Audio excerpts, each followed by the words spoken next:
Hello and welcome to the Global View. I'm Andrew Gagan. Great, you can join us again here at AusBiz for what is a shortened week, obviously, but plenty of action to get across from overnight. Let's get there because there's seen a sharp sell-off in AI-related tech shares, prompted by the emergence of a low-cost Chinese artificial intelligence vehicle seen as potentially threatening the dominance of current AI leaders. That saw the Nasdaq plunge with a sell-off in the AI chip makers. And little is known about DeepSeek, but it's up to 50 times cheaper to use than OpenAI's model, and its AI assistant has overtaken ChatGPT to become the top-rated free app on Apple's App Store in the United States over the weekend. Now, the reaction from investors has been savage. Nvidia tumbling more than around 17%. To lose more than $600 billion in stock market value, the deepest ever one-day loss for a company on Wall Street. Chipmaker Broadcom also sold off heavily, while ChatGPT backer Microsoft and Google parent Alphabet also fell.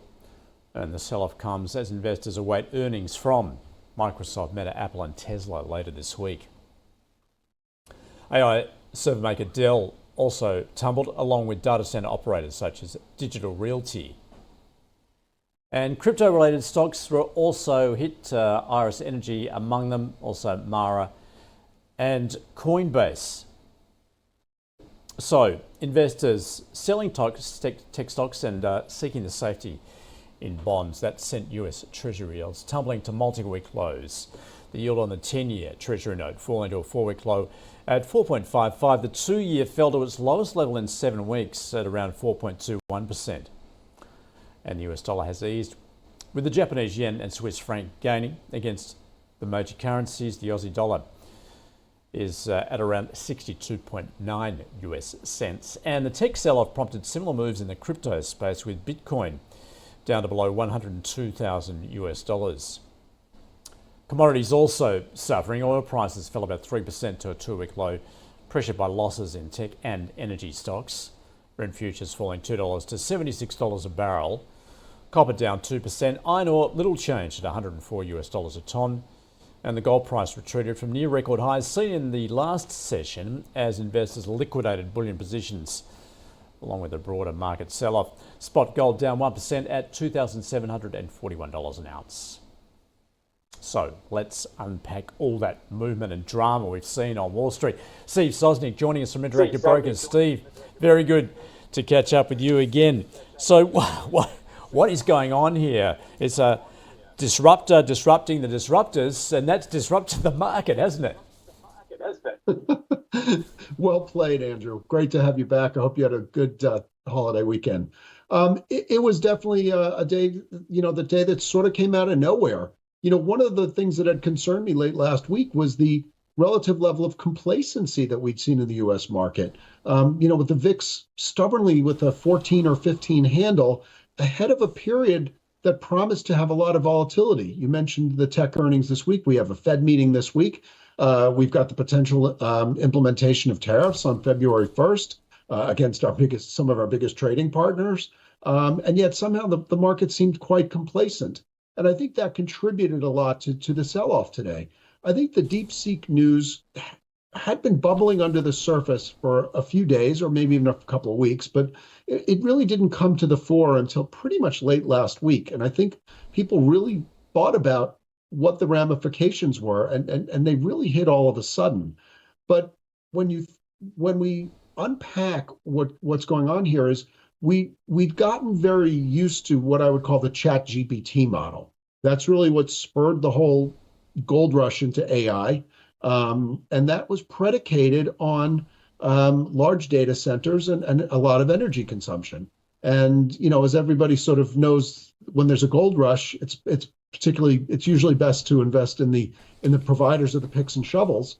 And Nvidia, and to some extent Broadcom, and some of the other companies you'd mentioned like Dell or Digital Realty, they were providing the materials necessary for the AI gold rush. And all of a sudden, DeepSeek may just have completely upended that model. If we can actually, find some competition in the AI development in the way AI is developed, and if it can be done cheaply and without the requirement of huge amounts of chipsets and data sectors and it can be done relatively quickly, well, there's much less of a need for the very expensive, high-powered chips provided by the likes of Nvidia and others. And this, I will say, can be a big boon to artificial intelligence as a whole and to the productivity growth that it might spur, because it might democratize it. You needed this big, heavy infrastructure spend to be able to be a big player in AI, or you needed to contract out with some of these companies that are really, have the lead in it. And now, if it turns out that there's competing models and they're relatively inexpensive, well, then everybody can get the benefit of artificial intelligence at a lower cost of entry and a speedier cost of entry. That's actually quite good for the industry. But considering so much weight had been placed on the original winners and the hardware providers and the infrastructure providers, those sell off. Those have a big weight on the indices. And that really is what took the market much lower today and really caused a lot of reassessment in how we view a lot of these tech stocks today. Indeed, Steve. Does it suggest excessive AI capex then in the US? So now potentially there's overcapacity and perhaps investors looking at this waste, essentially. It's possible. I mean, remember that less than a week ago, there was the big announcement of this Project Stargate, which was, promised to spend $500 billion on AI infrastructure and hardware and data centers. Now, Elon Musk pushed back on it, saying it's not really 500 billion, and they don't have that kind of money, and it's maybe 100 billion at best. Okay, I'll leave that that sort of back and forth to the others. But bottom line is, there was this huge commitment to more or less this model of AI investment that may already prove to be, if not obsolete, less necessary than we thought. And yeah, it does. The problem here is, at this point, Nvidia and Broadcom coming into today were the largest and the sixth largest components of the S&P 500. And when you take down the number one and the number six company by, call it, 15%, well, the whole index is going to suffer. And if you do have to reassess what these companies' valuations are, which is what the market did today, you don't have a 15% sell-off just because the vibes aren't right. You're doing that because people are really reassessing what their valuations are. And if those valuations were predicated on continuing AI spend, and now it turns out, oops, maybe we don't need to spend quite so much. That is what really forced the reevaluation of a whole bunch of AI-related stocks.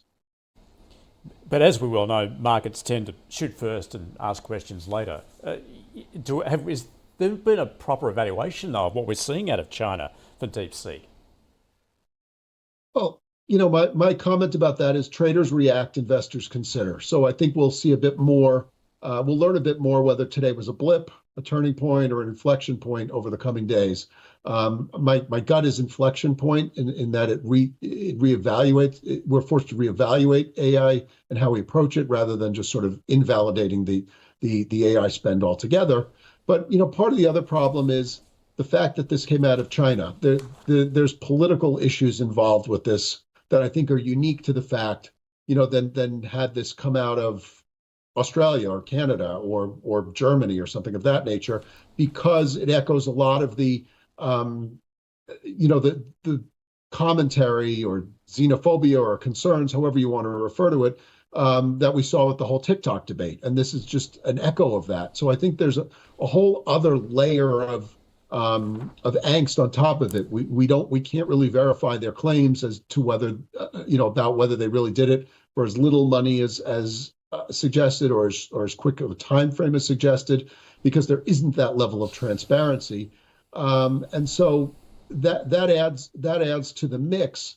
But I think in general, that's a secondary consideration, because if true, this opens up a whole new avenue to us.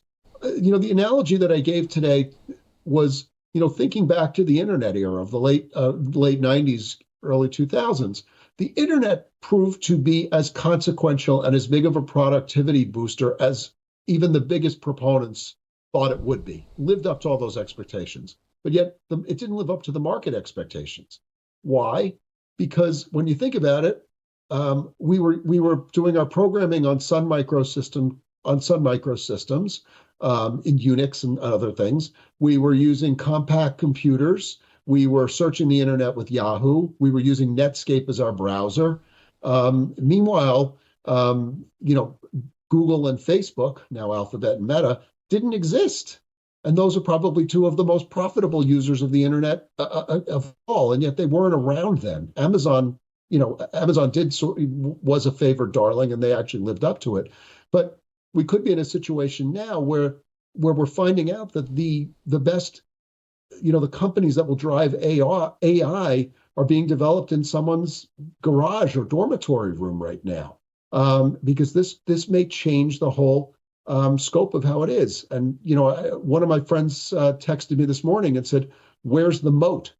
And I think that's a very important thought, because I think we'd all believed that there was this, competitive moat around the largest tech companies because they were the only ones who could do these major AI outfits. And now it turns out, if that's not the case, if it's being democratized dramatically, I think that's good for everybody, but not if you're a shareholder in the companies that had been riding this wave so intently. Fascinating to see how this plays out. Steve, thanks so much for joining us from Interactive Brokers. My pleasure, Andrew. We'll talk again soon. Let's take a look at where we're likely to open locally. Now, despite that drama and severe sell-off we saw on Wall Street, particularly obviously related to those tech stocks, we're looking for a positive start here. So SPY futures up almost 0.1%. Stay with us because the open is a couple of minutes away.